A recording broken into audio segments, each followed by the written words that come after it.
we are concentrating today on the topic semi-modal auxiliaries. Auxiliary verbs we discussed. We said primary auxiliaries. We discussed about the be forms. We discussed about have forms. We also discussed about all other different forms like the do, be, and have forms. And also we started discussing the modal auxiliaries, and the subdivision under the modal auxiliary is semi-modal. Okay, modal auxiliaries and semi-modals. I've told you already, the semi-modals are not a separate class.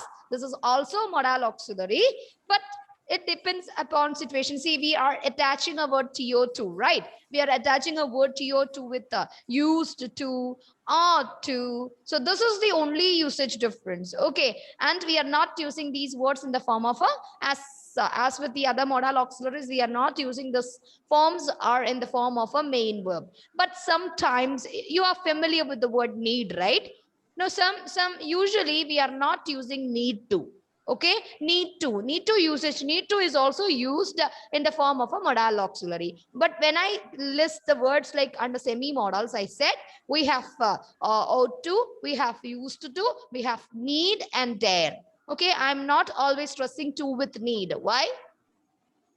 Because it is different usage. That is why I'm not even pointing these terms. Okay, so let us start from used to. I think I have explained used to for you guys, right? Used to, it was already discussed. Anyway, let us start from the modal auxiliary used to today.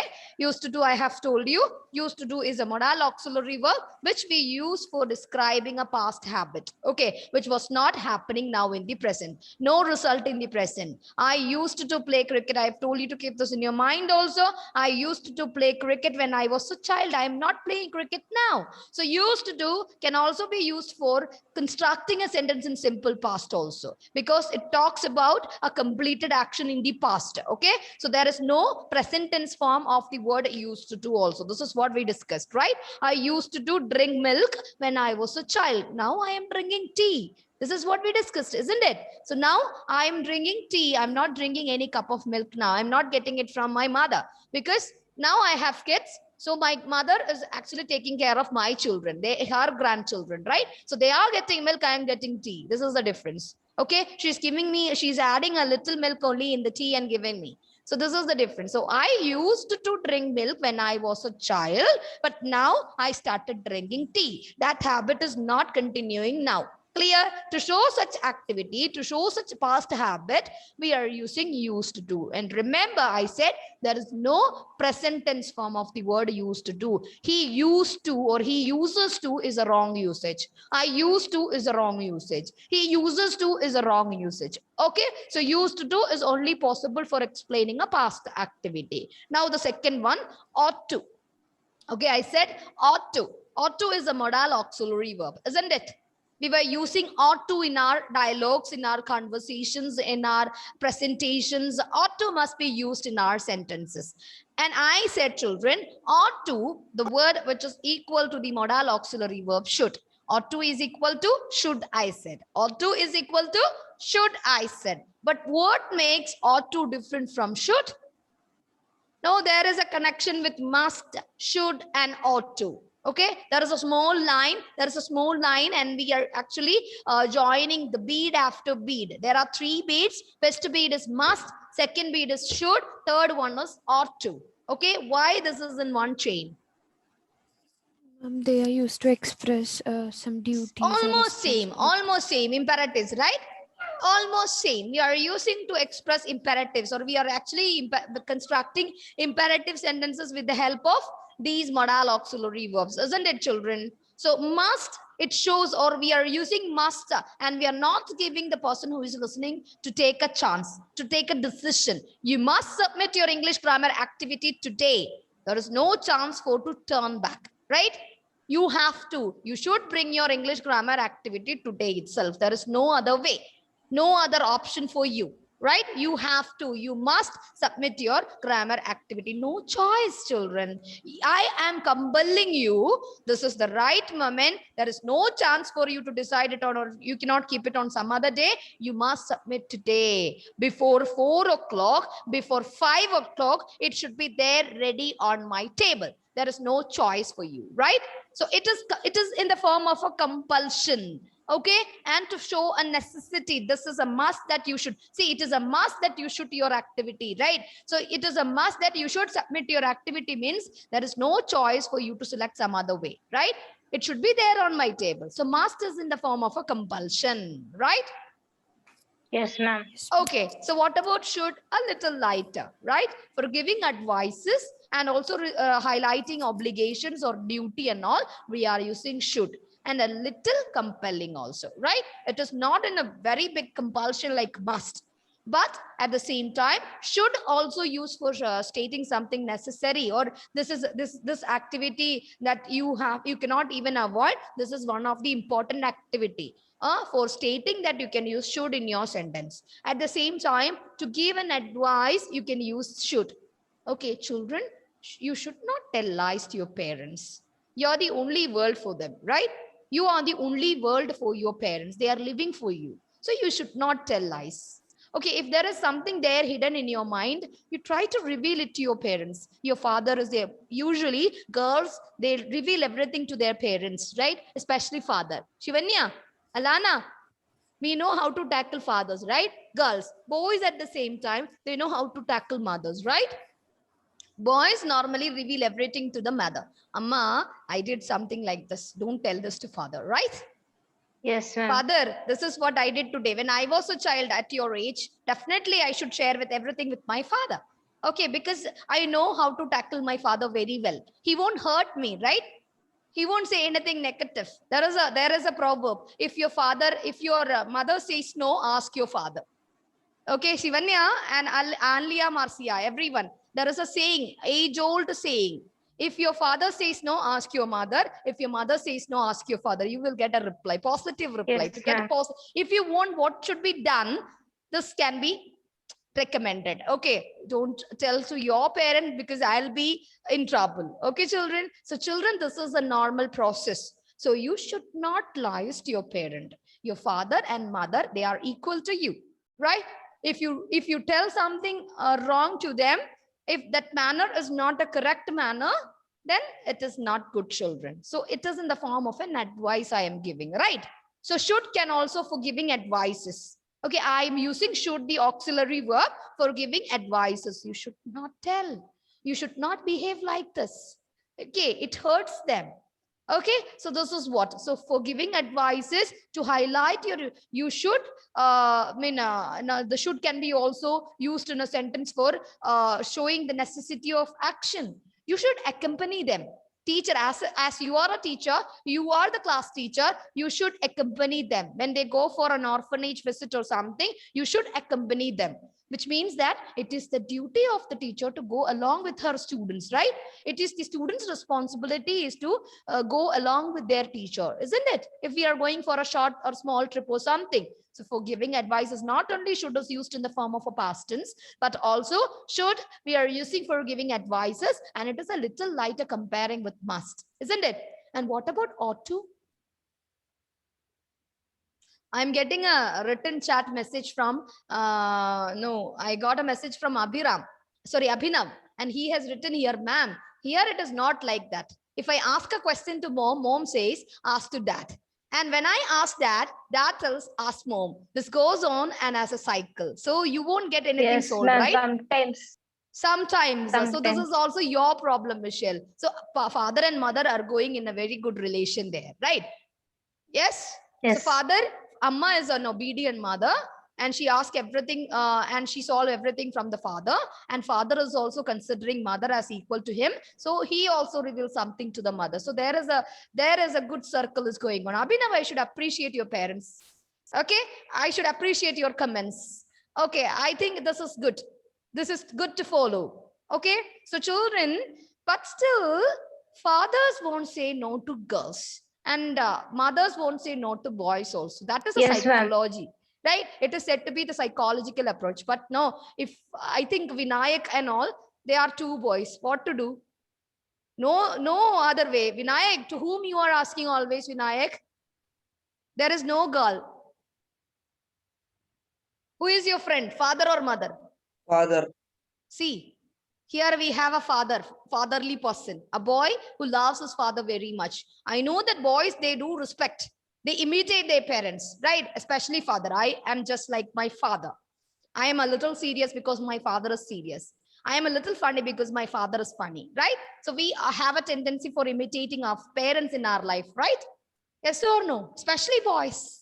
Their role models Yes, are their ma'am. pair, especially their father, right? Michelle, your role, who is your Yes. role model? You may be telling 100%, my role model is APJ Abdul Kalam. My role model is this person. My role model is that person. Einstein. 100 answers I'll get. But actually, the role model of you guys are your father. Yes. Okay, we are thinking, okay, father is the dominant figure. He works hard for us. So he do everything for us. So my role model is my father. I want to be like my father, right? Yes or no? Yes. It is your duty. It is your moral duty. You ought to obey your parents. You ought to protect your parents from all the bad circumstances, right? So ought to I have used. I said should. Should, to say something, to attach some duty, we are using should, right? And ought to a little more lighter. At the same time, we are actually involving. What involving there? What is involved there if it is ought to, children?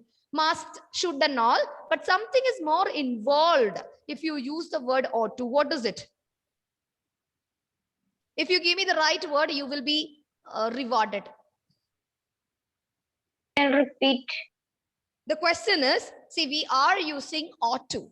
Must, should, and ought to, I said. And also I said should is equal to the word, ought to is equal to the word should. But once we remove ought to from all the sentences, we are adding or we are giving some other involvement there. What is it? Can you guess and tell me? You have to. Something is involved. Something is actually connected with this thing. What is more connected with the word ought to? Used to. My God. You ought to respect your parents means you No, ma'am. used to respect your parents. No, I am ma'am. asking, see, Malayalam, there is a started recording again. Ma'am, have to or has Have to. to is equal to should. I cannot say that it is wrong. No, I'm not connecting it with, but some kind of something that should be born out from our mindset. So what is involved with ought to? Ma'am, ought to connected with the main verb. All the modal auxiliaries are connected with the main verb. You will come tomorrow, right? You will come tomorrow. So will is connected with come, the main verb, right? I'm not talking about that sense. Okay, I'm not talking about the grammatical sense, but it is connected with some kind of feeling. What is it attached? I said should.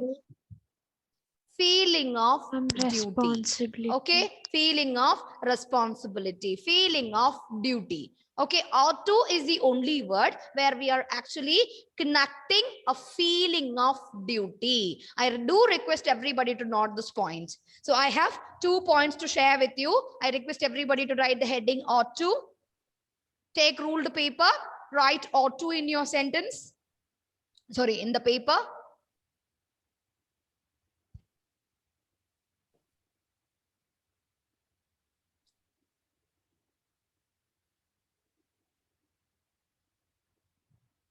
First point, the modal auxiliary ought to or modal auxiliary ought is used to express the modal auxiliary ought is used to express moral obligation.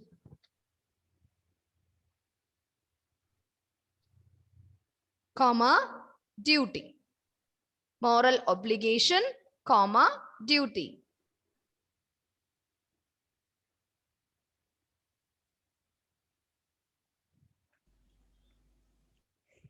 The idea of obligation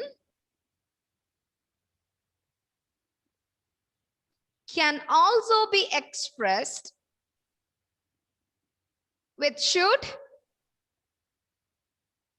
or must. The idea of obligation can also be expressed with should or must? Ashmit, after a long time, I already announced a seminar and you were not there for the seminar. Where were you all these days? Ashmit. Ma'am, can you say one more thing? Huh? Ashmit, you vanished from the classroom. Where were you all these days? Why did you write your exam without attending the classes? Is there any particular reason for skipping grammar classes, Ashmit? Huh? I want one answer. No answer. Okay. Ma'am, Can can you you say that repeat? one more time? I repeat, the idea of obligation can also be expressed with should. Before that point, the modal auxiliary ought is used to express moral obligation or duty. Continuation, the idea of obligation can also be expressed. Moral obligation. The idea of obligation, moral obligation, comma, duty. First sentence, moral obligation, comma, duty. Then continuation, the idea of obligation can also be expressed with should or must. Obligation can be also expressed with should and must. However,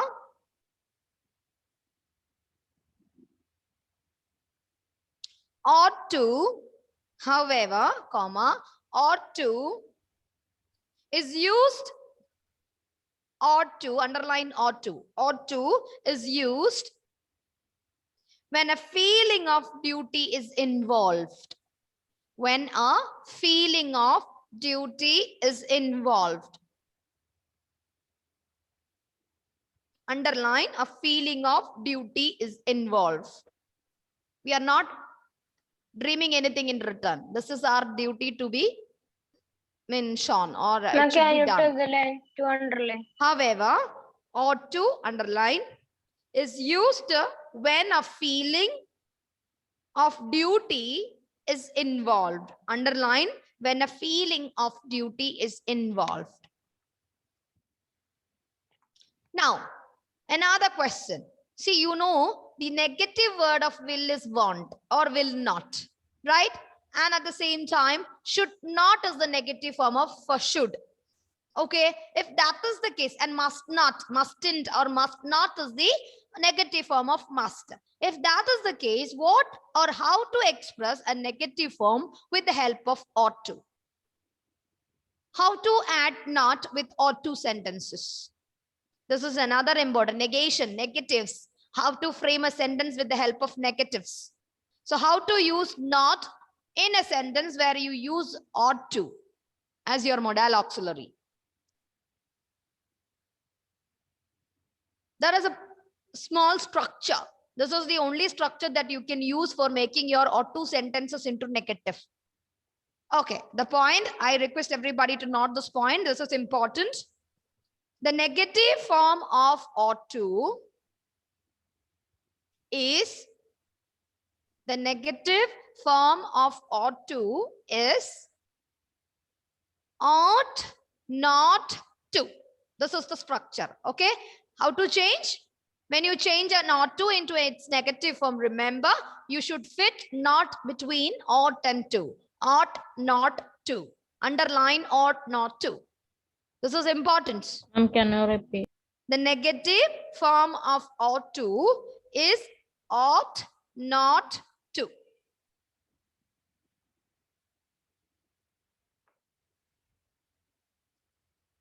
Underline ought not to. Underline negative.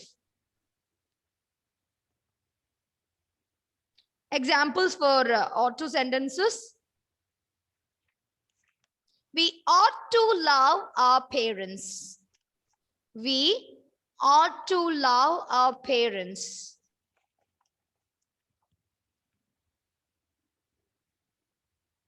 We ought to respect our neighbors. We ought to First one, can you respect. say? We ought to love our parents. we ought to respect our neighbors. And one example for a negative sentence. You ought not to, you ought not to speak to your parents in this manner. You ought not to speak to your parents in this manner. So this is negative. You should not do this. You ought not to speak to your parents in this manner.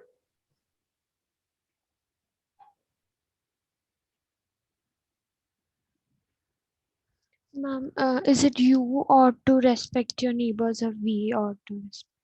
We or you, no problem. You can prefer your own sentence. If the subject is you or we, there is no much difference.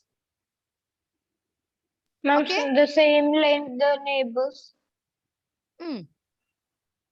You ought to respect your neighbors, or you ought to love your neighbors. Both the sentences are correct. Or we ought to love our neighbors, or we ought to love our, respect our neighbors. Correct sentence. I request everybody to underline ought to and ought not to in your examples. Now comes the hero. The word is dare. Okay, the word is dare. No, we are always using, the people, if they are getting angry or if they want to say something harsh towards someone, they are gathering courage and they'll be asking, how dare you say such things?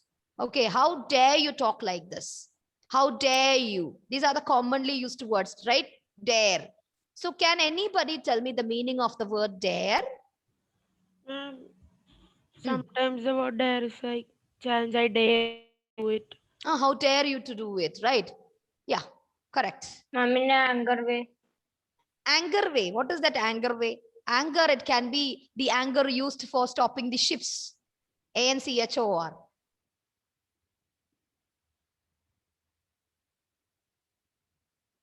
So what is it? Can you tell me the meaning of the word dare? And courage. Courage. Having courage. Almost correct. But if a sentence like, how dare you talk to me like this? How to say? How to say the meaning? Courage to do something. Courage in the sense, but the person I am the person, I am to Varada, and Varada was shouting. Okay, just imagine in a classroom situation when I enter and I ask for a submission, Varada started shouting at me. So as a teacher, I am a dominant figure, elderly person. I also need respect. So to suppress your anger, I should have to raise my voice. No, Varada, how dare you do this to me, right? So what is it? What is it? Okay, how you gather your courage for speaking like this to me? But in a nutshell, how can you say that? So the word meaning of dare, I request everybody to write the heading dare, and the word meaning is be bold enough. The actual word meaning of the word dare is be bold enough to. I request you to underline be bold enough to. How you gather courage? Be bold enough to. Okay, you should not be bold enough to talk to me like this. Stop it. These are the dialogues, right? You should not, how dare you're coming and sitting in my class because I said not to enter, right? So there, the word dare is how bold enough to come. You're not feeling any fear for sitting in my class because if there is no permission from my part, right? This is because of ego it is asking, right? There is another way we can use the word ego. The persons with egoism or egoistic characters are also using the word dare. Not always, okay? Not always. So it is equal to be bold enough to. So children will be starting dare in the other classes. I request everybody to score good marks for the at least next examination. And I'll take care of what Shivanya said, reported yesterday. I'll check everybody's answers. Okay, and then I'll do accordingly. Thank you so much for coming here, children. Thank you, everyone. Let me take Thank you, attendance. ma'am. We have 1 minute left out. I actually want Okay. to know how many of you are present here today. Okay, let me stop.